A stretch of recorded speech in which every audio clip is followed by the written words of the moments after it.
슬기로운 믿음 생활, 오늘 두 번째 시간입니다. 코로나 시대를 맞이하여서 우리에게는 새로운 삶의 표준들이 이제 필요합니다. 과거로 복귀하고 과거로 다시 회귀하는 어떤 그런 모습이 아니라 새로운 모습으로 뉴노멀, 새로운 표준에 맞는 그런 슬기롭고 지혜로운 삶의 많은 그런 방식들이 요구가 되고 있습니다. 오늘 두 번째 시간인데요. 특별히 5월 가정의 달을 맞이하여서 오늘 또 어버이 주일을 맞이하여서 가정에 대한 메시지를 한 번 더 하겠습니다. 행복한 가정은 모든 가정들이 꿈꾸는 소망이죠. 어느 한 사람 예외함 없이 정말 행복한 가정을 다 바라고 소망할 것입니다. 그런데 우리가 먼저 알아야 될 사실은 행복한 가정을 이룬다는 것이 절대로 쉬운 일이 아니다라는 거예요. 그런데 우리는 굉장히 쉽게 생각을 합니다. 그리고 막연하게 기대를 하고 있죠. 그냥 잘 살다 보면, 열심히 살면 행복해질 것이다. 그런데 그렇지 않을 수도 있어요. 왜냐하면 오히려 가족이기 때문에 그렇죠. 가정 안에서 뭔가를 이룬다는 것이 오히려 다른 조직에서 뭔가를 이루는 것보다 훨씬 더 어렵다는 것을 우리는 먼저 알아야 돼요. 이렇게 한번 생각해 볼까요? 남편이 만약에 이제 막 운전면허를 딴 아내에게 운전을 가르친다. 그런 경우들이 아마 있으셨을 겁니다. 어떤가요? 쉬울까요? 엄마가 딸 아이에게 피아노를 가르쳐 준다. 오빠가 여동생에게 영어 수학을 가르쳐 준다. 여러분 얼마나 좋습니까? 과외비 아끼고 학원비 아끼고 서로 더 친해질 수 있고 오누이 간에 더 친해질 수 있고 아내와 남편이 서로 운전을 배우면서 서로 사랑도 싹트고. 왜 웃으세요? 가족이기 때문에 더 쉽다, 더 잘할 수 있다, 그렇게 생각들을 하지 않죠. 맞아요. 가족이기 때문에 오히려 더 어렵습니다.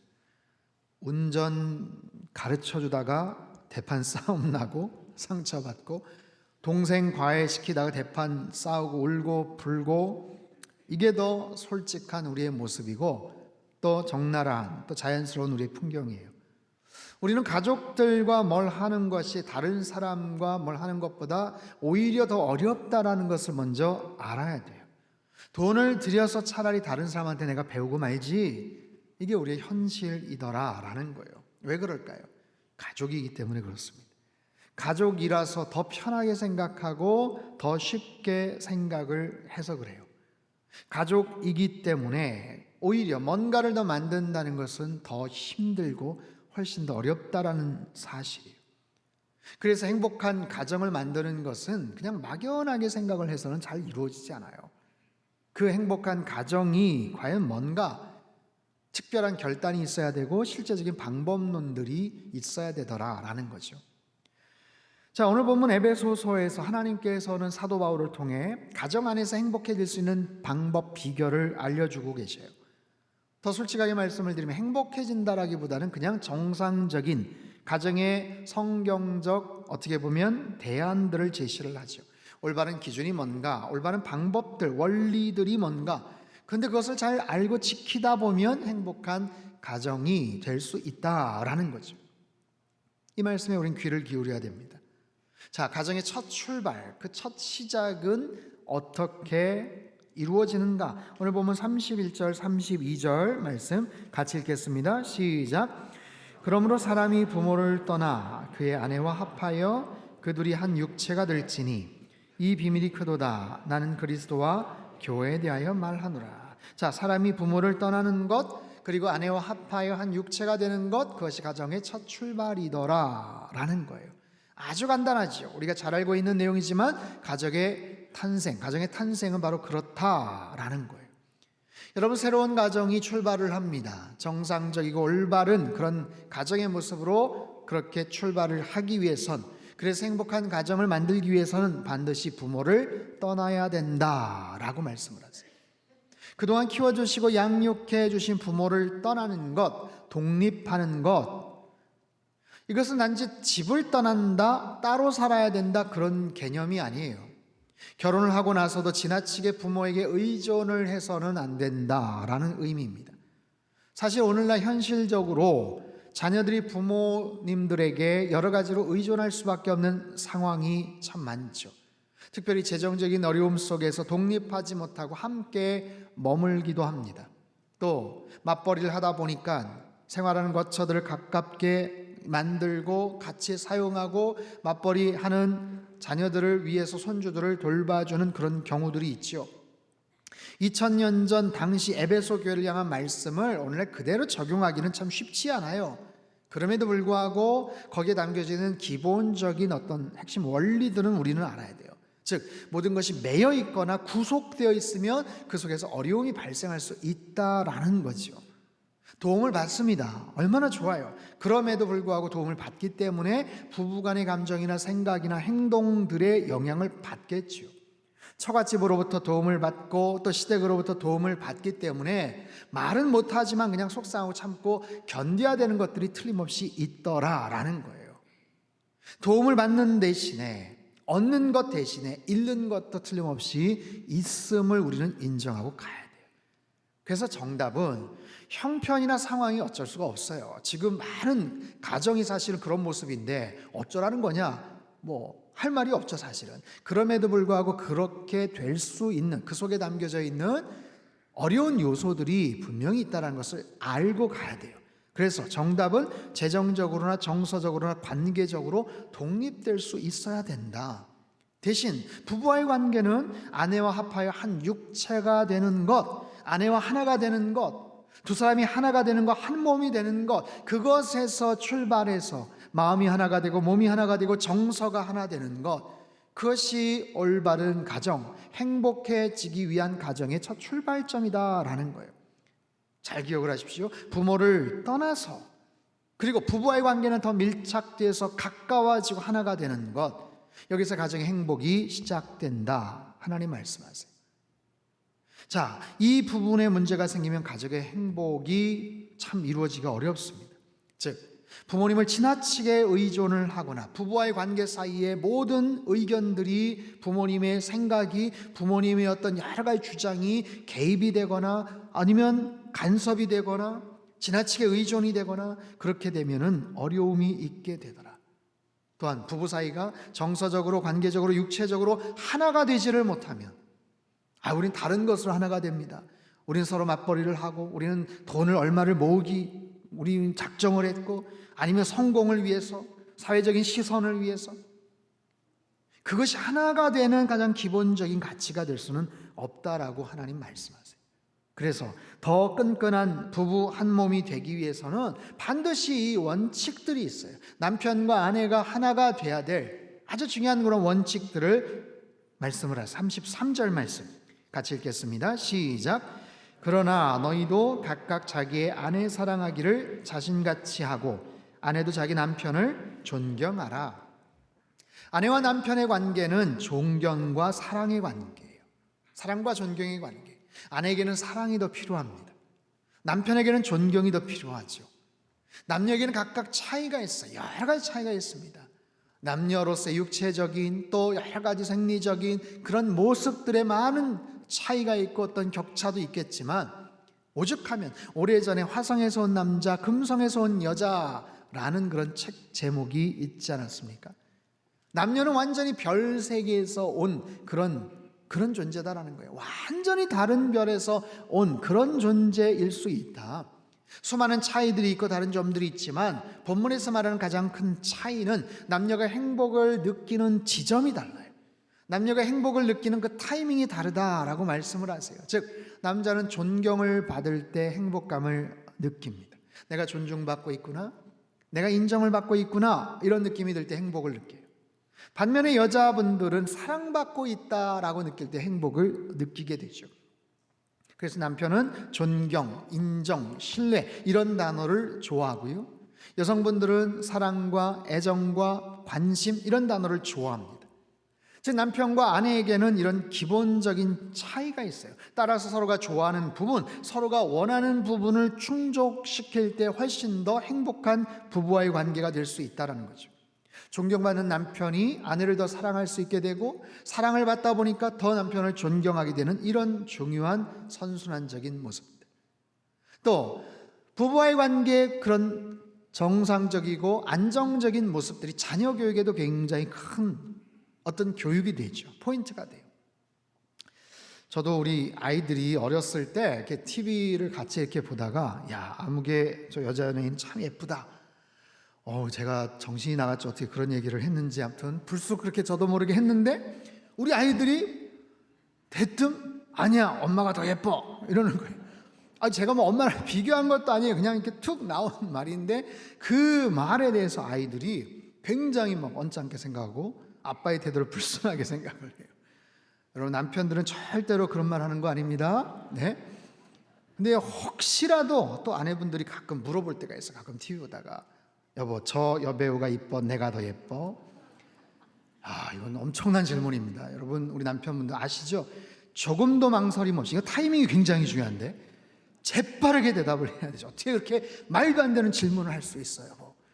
나를 어떻게 보는 거야? 하면서 시간을 살짝 벌고, 당신이 100배, 1000배, 10,000배 더 예쁘지? 하면서 이렇게 꼭 얘기를 하시길 바랍니다. 여러분, 그런 거예요. 대신 아내분들도 아이들 앞에서 남편의 권위를 깎거나 함부로 하거나 아버지 흉을 보거나, 야, 내가 네 아버지 때문에 못 산다, 못 살아. 못 산다도 아니에요. 못 산다, 못 산다 이런 얘기. 네 아버지가 해준 게 뭐 있냐? 뭐 이런 얘기. 굉장히 안 좋은 그런 교육이죠.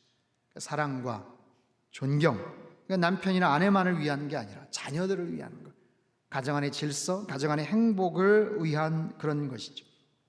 사랑하라, 존경하라. 이건 부부를 위한 것, 자녀를 위한 것, 공동체 행복을 위한 것. 이게 뭐 그렇게 어려운 것이 아니죠. 아내에게 남편을 존경하라, 순종하라, 뭐 이상한 사람에게 뭐 굴욕적인 복종을 요구하는 그런 성경 말씀이 아니잖아요. 남편에게 아내를 사랑하라, 당연히 그래야죠. 근데 뭐 사랑할 수 없는, 사랑해서 안 될 사람에게 사랑하라고 하는 것도 아니에요. 내가 누구보다도 사랑하는 사람, 그 사랑으로 인해서 결혼을 시작했고 함께 그렇게 살고 있는 거 아닙니까? 따라서 이 사랑과 존경은 무엇이 우선이냐의 그런 문제가 아니에요. 사랑이 없으니 내가 존경할 수 없다, 존경을 못 받으니 나도 사랑할 수 없다, 그런 악순환적인 관계의 모습이 아니라 이것을 오히려 선순환으로 바꿀 수 있어야죠. 사랑을 하니 더 존경을 받는 것이고, 존경을 받다 보니 더 사랑하게 되는 바로 그런 거예요. 바로 이런 여러 가지의 모습들 우리는 알기는 참 잘합니다. 실천만이 남았죠. 우리 저를 포함해서 우리 모든 남편분들 아내를 더 사랑하실 수 있게 되기를 바랍니다. 대답이 이렇게 뭐 적으시네요. 우리 남편들만 한번 따라해 보십시오. 아내를 더 사랑하겠습니다. 우리 아내분들도 한번 따라해 보십시오. 남편들을 더 존경하겠습니다. 우리 아내분들 목소리가 좀 더 큰 것 같아요. 이 성경적인 원리들 잘 알고 실천하는 우리 복된 관계들 되시기를 축복합니다. 자, 슬기로운 믿음 생활, 이번에는 부모와 자녀와의 관계입니다. 6장 1절에서 3절까지 말씀 우리 같이 한번 읽겠습니다. 시작. 자녀들아,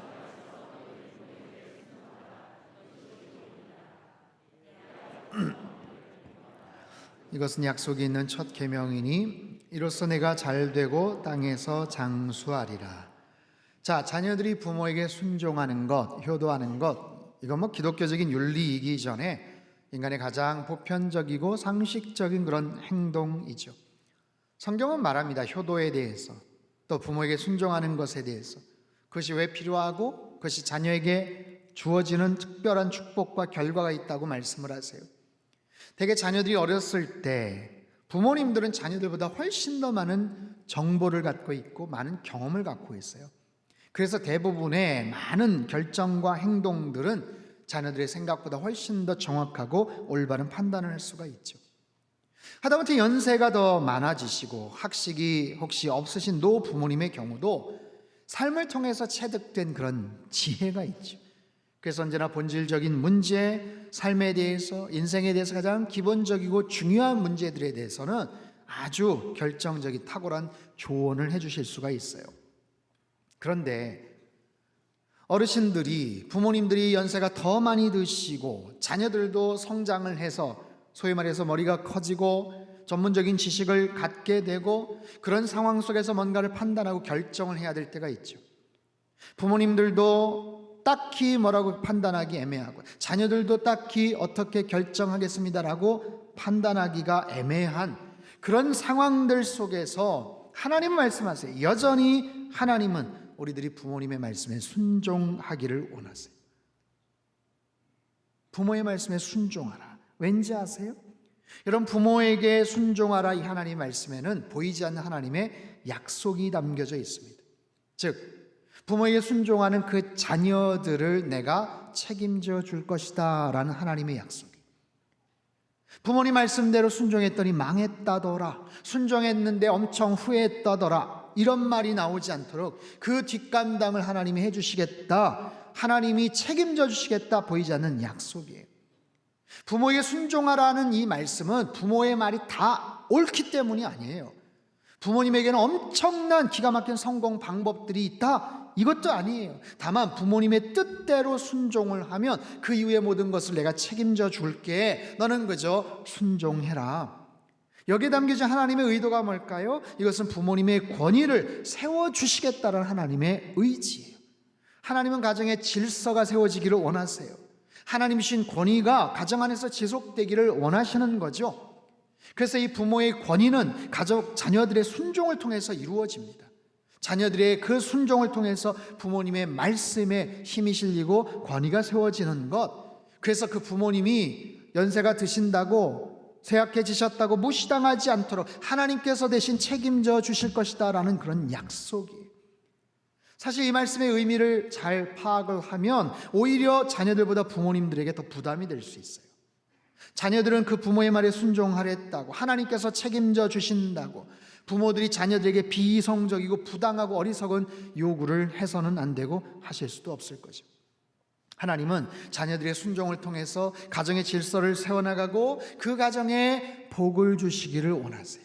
단순히 질서만이 아니라 오히려 그 자녀들에게 엄청난 복을 약속하신다라는 거예요. 그것이 약속이 있는 첫 계명이다라고 오늘 본문에서 말씀을 하시는 거예요. 약속이 있는 첫 계명, 이게 무슨 뜻일까요? 여러분, 부모를 공경하라 이 말씀은 10계명의 5번째 계명에 나와요. 우리가 아는 것처럼 10계명 1계명부터 4계명은 하나님에 대한 관계, 5계명부터 10계명은 이웃들, 우리 주변의 사람들과의 관계죠. 그중 첫 번째가 부모와의 관계. 그런데 그 부모와의 관계 속에서 순종을 할 때 약속을 하셨어요. 복을 주시겠다고 하나님께서 약속을 하세요. 자, 오늘 본문의 그 약속은 무엇인가? 3절, 이로써 네가 잘되고 땅에서 장수하리라. 부모에게 순종하면 그 자녀들이 잘되고 장수한다. 두 가지 복, 잘될 것이다, 성공하고 번영할 것이다, 또 장수할 것이다. 여러분, 이 두 가지 복은 굉장히 중요한 조합을 이룹니다. 둘 중에 하나만 이루어져도 그것은 불안정하죠. 잘되고 번성하고 승승장구하는데 단명했다, 아쉽죠, 속상하죠. 반대로 굉장히 건강하고 우리 자녀들이 오래오래 건강하게 튼튼하게, 그런데 일이 잘 안 된다, 여러분 그것도 굉장히 어떻게 보면 어려운 거예요. 그렇기 때문에 잘 되고 잘 될 뿐만 아니라 오래오래 살 것이다, 번영을 누릴 뿐만 아니라 장수하게 될 것이다, 그런 자녀들의 모습을 기대할 수 있다면 그 부모님들에게 얼마나 큰 기쁨이 되겠어요. 사랑하는 성도 여러분, 부모님의 말씀에 순종하며 살아가는 우리 모든 자녀들이 다 되실 수 있게 되길 축복합니다. 우리는 부모님을 통해서 이 땅에 태어났어요. 하나님께서 생명을 주셨고 우리 부모님들을 통해서 우리가 이 땅에 존재하게 되는 거예요. 그래서 하나님은 부모님들을 향한 자녀들의 순종을 참으로 귀하게 여기셔요. 그래서 땅에서 잘 될 것이다, 오래오래 형통하게 살 것이다, 다양한 은혜와 그런 축복을 주님께서 약속을 하시더라는 거예요. 오늘 4절 본문에서는요, 다 반대로 부모가 자녀를 어떻게 양육해야 되는지를 설명하고 계세요. 4절 말씀 같이 읽죠. 시작. 또 아비들아, 노엽게 하지 말고 오직 주의 교훈과 훈계로 양육하라. 여기서 아비라는 것은 아버지만을 의미하지 않습니다. 이것은 대표성을 갖고 이야기하는 거예요. 형제 자매를 가리켜서 형제들끼리 우애해, 이런 말과 마찬가지입니다. 자녀들을 노엽게 하지 말아라. 주의 교훈과 훈계로 양육하라. 자녀들을 노엽게 하지 마라. 화나게 하지 마라. 자극하지 마라. 흥분시키지 마라.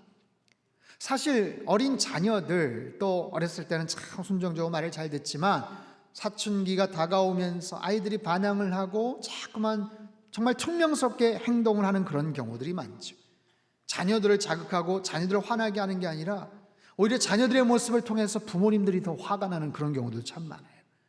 자기들이 분명히 잘못한 일인데도 오히려 엄마에게, 부모님에게 짜증을 내기도 하죠. 자기네들이 공부 잘 안 해서 성적이 안 나온 건데 누구 탓을 하고 아빠를 닮았네, 엄마를 닮았네. 외모에 대한 열등감을 느끼며 막 부모에게 아빠를 닮아서 머리가 크네, 아니면 뭐 어떻게 하네. 자녀들을 자극하거나 노엽게 하지 말라. 여러분, 그 시간들이 지나가게 돼 있어요. 그것을 고치려고 그것을 어떻게든지 혼꾸녕을 내겠다고 하지 말고 오히려 주의 교양과 훈계로 양육하라.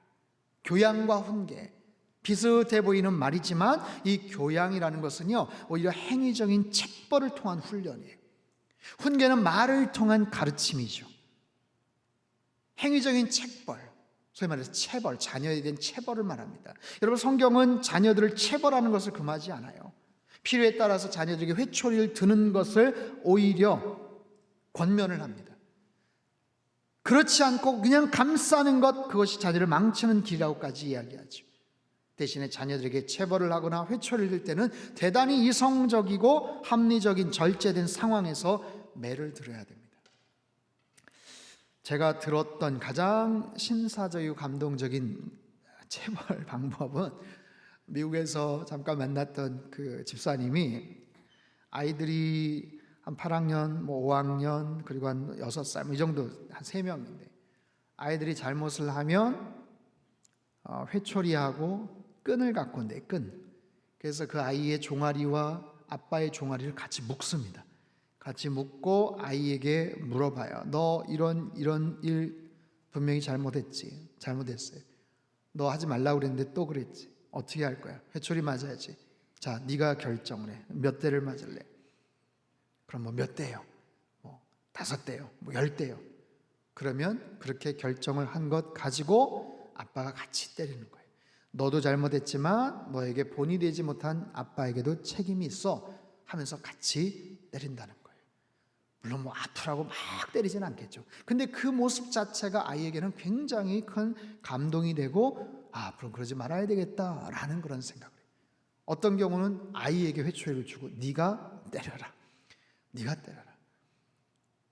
한 번은 그냥 아빠를 때려라 했더니 진짜로 아빠를 막 때리더래요. 그래서 그건 안 되겠다 싶어가지고 같이 묻고 그러는데, 이게 그런 거예요. 여러분, 체벌에 대한 그런 부분들. 그래서 주의 교양과 훈계로 아이들을 가르치는 것. 특별히 말에 대한 상처를 아이들이 입을 때가 많아요. 뭐 매를 맞아서도 그렇지만 정말 말로 인한 그런 상처, 잘못된 말로 인한 더 큰 상처. 내가 너 때문에 못 산다. 너 왜 이것도 못하니? 야, 이게 다 너를 위한 거다. 너 왜 형 절반도 따라가지를 못하니? 언니 좀 봐라. 네가 부족한 게 뭐 있냐? 이런 이야기들로 인해서 아이들에게 큰 앙금과 상처를 받게 된다는 거죠. 그래서 그런 부분에 대한 자녀 교육들을 주의 교양과 훈계로 감당하는 거예요. 자, 사랑하는 성도 여러분, 우리가 가정 안에서 경험하는 여러 가지 갈등들은요, 대개는 내가 상대방을 위한 것이다, 우리 가족들을 위한 것이다 라고는 말은 하지만 사실 그 이면에 이기적인 그런 우리의 욕심도 있어요. 그리고 때로는 처음에는 그 정도까지는 안 그랬는데 말이나 행동으로 인한 우리의 미성숙함도 분명히 있죠. 그리고 결정적으로 나는 옳다고 생각하고 나는 변하지 않으면서 자꾸만 상대방을 변하게끔 만들고자 하는 그런 욕심들이 있어요. 여러분, 가족들 마찬가지예요. 상대방을 변화시킬 수 있는 가장 좋은 방법은 그 상대가 더 성숙해지도록 돕는 길입니다. 여러분, 어린 올챙이가 자라서 개구리가 되지 않습니까? 올챙이의 꼬리를 자른다고 해서 개구리가 되는 것이 아니에요. 그냥 개구리로 자라나면 꼬리는 자연스럽게 없어지는 법입니다. 그런데 그것을 무리하게 꼬리부터 자르겠다고 해버리면 올챙이는 그만 죽고 말죠. 그래서 상대방이 더욱더 성숙될 수 있도록 기다려주고 감싸주고 위로해주고 축복해주는 것이 필요합니다. 남편과 아내의 바른 관계가 설정이 되면 가정 안에 웃음꽃이 핍니다. 질서가 잡히죠. 부모와 자녀와의 관계가 바르게 설정이 되면 큰 복이 임합니다. 자녀들이 오히려 큰 복을 받게 되는 거예요. 자, 이런 가정의 중요성, 이 가정의 중요성에 대해서 에디 쉐이퍼 박사가 이런 말을 했어요. 제가 한번 읽어볼게요. 가정은 인간 존재의 장소이자 성장의 장소이다. 인격의 요람이며 피난처이며 보금자리이며 최초의 경제 단위이며 문화 창조의 중심이다. 기억의 박물관이며 인간관계의 출발점이 되고 성숙한 관계가 형성되는 자리이고 신앙의 출발점이자 또한 그 신앙이 완성되는 장소이다. 사랑하는 성도 여러분, 우리 모두는 행복한 가정을 원합니다. 서두에서 말씀을 드린 것처럼 행복한 가정을 만드는 것은 그냥 막연한 기대만을 가지고선 잘 이루어지지 않아요. 쉽지 않습니다. 또한 그 행복을 그러면 언제쯤 누릴 수 있을 것이냐? 언제쯤에 행복을 누릴 수 있을까요? 우리 행복한 가정은 언제쯤 가능할까요? 어느 만큼 돈을 벌고 더 좋은 집에서 살고 더 좋은 직장이나 아이들이 더 좋은 학교에 가면 행복해질 수 있을까요? 그렇지 않아요. 가정의 행복을 누릴 수 있는 최고의 비결은 가족들이 가까이 있을 때 가능한 법이에요. 행복은 언제나 현재적입니다. 가족들이 있을 때 가능한 법이에요. 여러분, 누가 현명한 사람일까요? 현재를 사는 사람이에요. 누가 행복한 사람일까요? 현재적인 행복을 누릴 줄 아는 그런 사람입니다.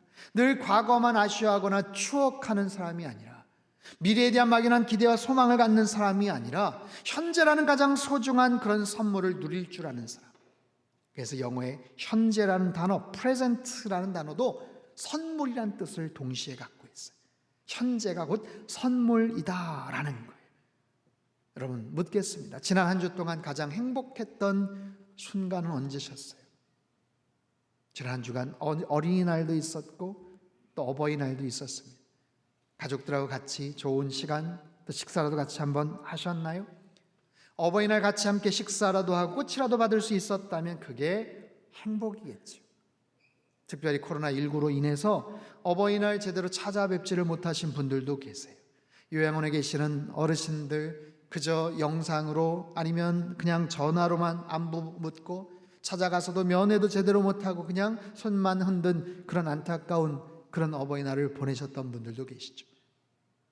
그런데 그것조차도 하지 못했던 그런 분들, 목소리도 못 듣고 그냥 영상으로나마 얼굴도 못 뵙고 이미 일찍이 세상을 떠나셔서 그렇게 전화로도 드릴 수 없고 만나 뵐 수 없는 그런 상황에 놓여 있는 그런 분들도 계시죠. 그렇기 때문에 나중에 기회가 되면, 돈을 더 많이 벌면, 형편이 더 나아지면 행복해질 거다. 절대로 그렇지 않습니다. 그저 일상에서 기회가 되는 대로 여러분 현재적인 행복을 누리시기를 바랍니다. 가족들과 아침 저녁으로 산책도 하시고, 요즘 공기가 좋고 날씨가 많이 좋아졌잖아요. 맑은 공기를 같이 쐬고 함께 밥을 먹고, 그 이전에는 가족들 얼굴 보기가 힘들었어요. 아이들 같이 밥상머리에 앉아서 같이 밥 먹기도 어려웠었어요. 같이 식사도 하고 가정예배 같이 드리고 이렇게 교회에 출석해서 같이 예배를 드리는 것, 이런 게 바로 행복이죠. 제가 12강조에도 썼지만 행복은 틈틈이 즐기는 거예요. 먼 미래에 찾아오는 것 아닙니다. 참았다가 모아놨다가 나중에 행복해야지, 그러실 필요도 없어요. 특별히 코로나19로 같이 있는 시간이 많아지는 요즘 행복해질 수 있는 최고의 기회입니다. 함께 있을 때 가족들에게 더 잘하십시오. 가족들과 같이 행복한 시간을 잘 누리십시오. 이것이 슬기로운 우리의 믿음 생활이에요. 행복한 가정을 이루시고 이번 한 주간, 아니 오늘 당장 행복한 가정의 아름다운 그런 복된 시간들을 누리시는 그런 저와 여러분의 삶이 되시기를 주님의 이름으로 축복합니다. 하나님 아버지, 행복한 가정을 원한다고 하면서도 그 가정을 처음 만들어 주셨던 하나님의 그 원리와 그 디자인을 저희가 잘 몰랐습니다. 그저 막연하게 생각하면 언젠간 되겠지라고 생각을 했습니다. 가족이기 때문에 더 쉬울 거라고 착각한 적도 많습니다. 주님, 오늘 주신 말씀을 잘 새기게 하여 주옵소서. 남편은 아내를 더 사랑하며 아내는 남편을 더 존경하며 부모의 말씀에 순종하며 자녀들을 노엽게 하지 말며 또 교양과 훈계로 가르치며 함께 행복한 가정을 이루어가게 하여 주옵소서. 멀리에 있는 것이 아니라 현재적인 행복을 날마다 누리며 살게 하시고, 그래서 하나님이 주시는 놀라운 영적인 은혜와 축복 가운데 살아가는 우리 모든 상당의 식구들 되게 역사하여 주옵소서. 존귀하신 예수님의 이름으로 기도합나이다. 아멘.